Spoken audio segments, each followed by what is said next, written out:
Assalamualaikum warahmatullahi wabarakatuh. Anak-anak, apa kabar semuanya? Semoga senantiasa dalam keadaan sehat walafiat.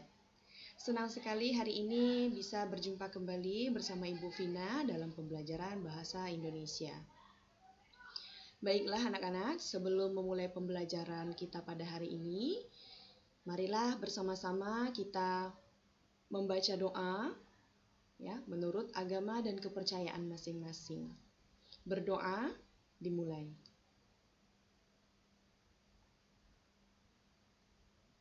Selesai. Baiklah, pada hari ini kamu akan mempelajari materi tentang menyunting teks cerita inspiratif berdasarkan struktur dan kebahasaannya yang terdapat dalam KD 4.4 menuangkan ide gagasan dalam bentuk teks cerita inspiratif berdasarkan struktur dan kebahasaannya. Nah, pada pertemuan yang lalu, kamu sudah menerima materi tentang struktur teks cerita inspiratif dan kebahasaan teks cerita inspiratif. Nah, pada materi hari ini kita akan mengulang sedikit ya, sambil menghubungkan dengan materi yang akan kita pelajari, yaitu tentang menyunting teks cerita inspiratif. Mengapa? Karena materi yang lalu dengan materi hari ini memiliki hubungan yang erat. Jadi silakan diingat-ingat kembali ya. Pada pembelajaran kali ini, melalui video ini, setidaknya nanti kamu mampu menyunting teks cerita inspiratif berdasarkan struktur dan kebahasaan teks cerita inspiratif dengan baik. Nah, ini sudah masuk pada keterampilan ya anak-anak ya. Jadi, tolong disimak pembelajaran kita melalui video kali ini. Berdasarkan strukturnya, untuk menyunting teks cerita inspiratif, kamu harus memastikan bahwa teks cerita inspiratif memiliki kelengkapan struktur teks yang utuh. Ayo, coba kita review lagi. Kita ulang kembali, apa saja struktur teks cerita inspiratif itu? Ya, betul. Ada 5 ya. Yang pertama, bagian orientasi, yaitu pengenalan. Yang kedua, bagian perumitan peristiwa. Yang ketiga, bagian komplikasi. Yang keempat, bagian resolusi. Dan yang kelima, koda. Nah, ketika kamu menyunting sebuah teks cerita inspiratif, kamu harus memperhatikan kelima struktur teks ini. Apakah teks yang sudah kamu buat itu strukturnya lengkap? Ya, jadi silakan di cross-check sendiri nanti ketika kamu membuat teks cerita inspiratif, apakah 5 struktur ini ada di dalam teks yang kamu buat. Gitu ya. Jadi, kita lihat dulu contohnya. Nah, bagian orientasi, Ibu mengambil teks utuh ya ini, cuman Ibu bagi berdasarkan strukturnya. Silakan dibaca.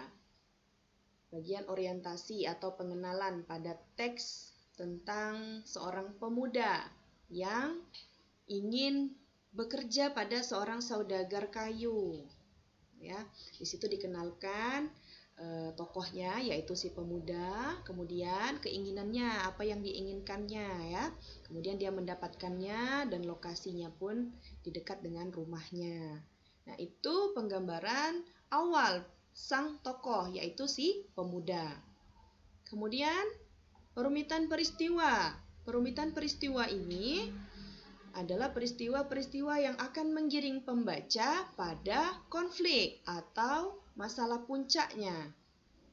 Kemudian komplikasi. Komplikasi adalah konflik utamanya, masalah puncaknya ya.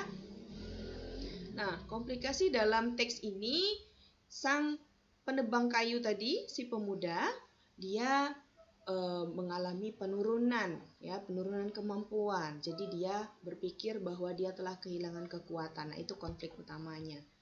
Kemudian resolusinya, Bisa dilihat di dalam teks dan koda. Nah, biasanya di dalam koda ini terdapat nilai-nilai ya yang ingin disampaikan oleh penulis kepada pembaca. Jadi ketika kita memasukkan nilai-nilai maka letaknya ada di bagian koda. Tuh, ya. Berikutnya, berdasarkan kebahasaan teks cerita inspiratif, ada beberapa hal yang harus diperhatikan. Yang pertama, perhatikan penggunaan tanda baca, huruf kapital, dan kalimat efektifnya.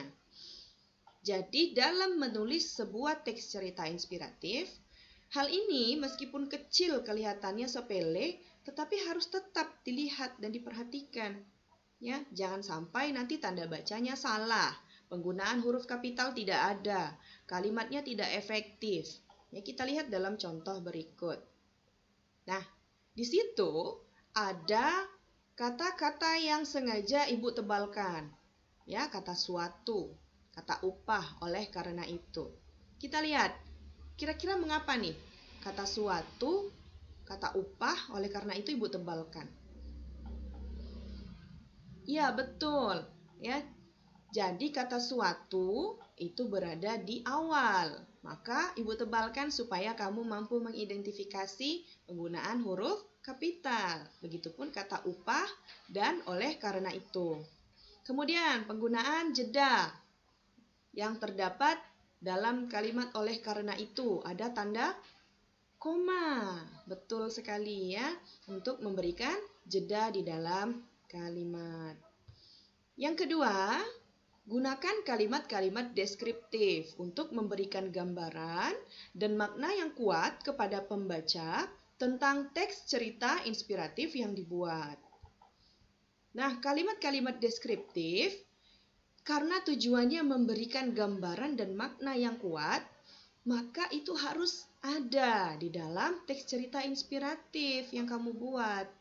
Ya, tujuannya supaya ketika membaca teks yang kamu buat, maka pembaca akan ikut terhanyut, akan ikut tenggelam atau seolah-olah dia berada di sana, mampu membayangkan ya, di dalam kepala, di dalam pikirannya.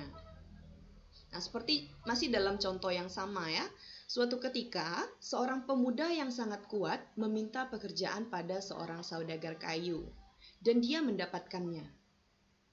Nah, jadi ketika kamu membaca ini, kamu akan membayangkan, oh ada pemuda yang sangat kuat. Kalau kuat penggambarannya berarti mungkin saja dia berotot, tubuhnya kekar, mungkin tinggi atau besar, ya seperti itu penggambarannya.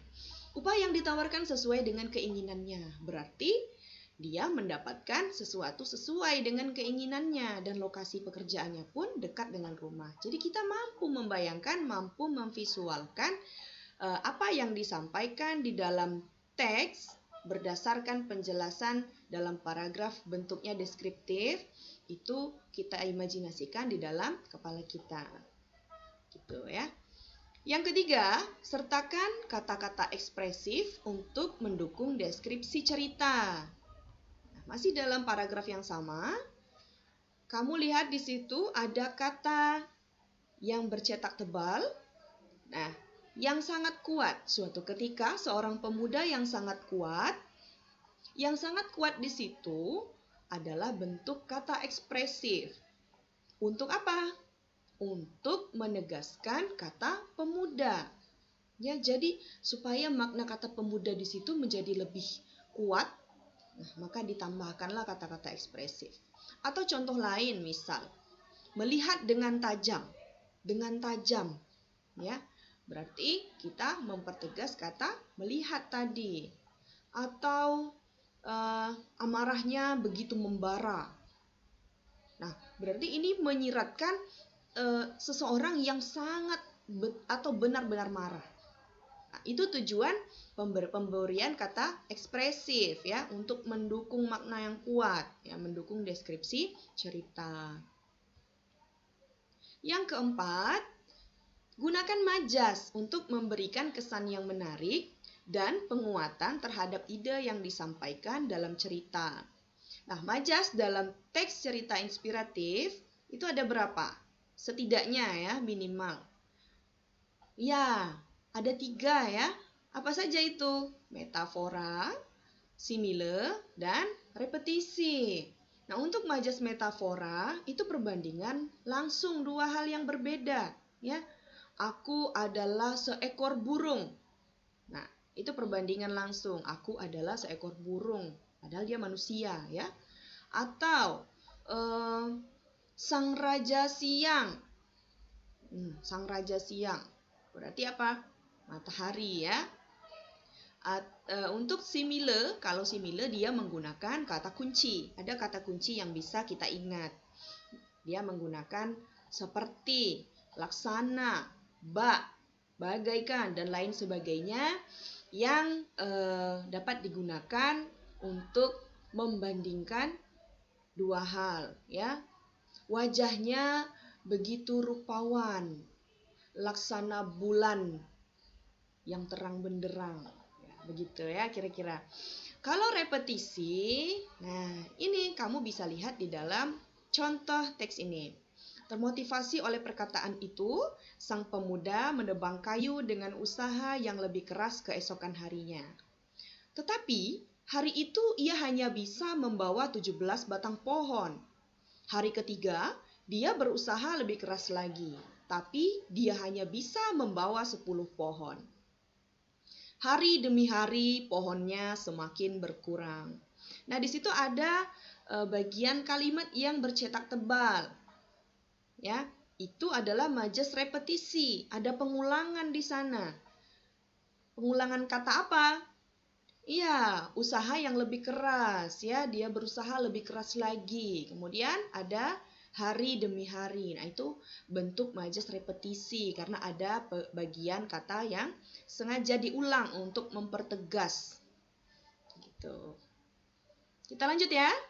Yang terakhir, gunakan dialog-dialog tokoh sebagai kalimat langsung untuk mendukung alur cerita. Nah, cirinya apa? Kalau kalimat langsung, ayo diingat kembali.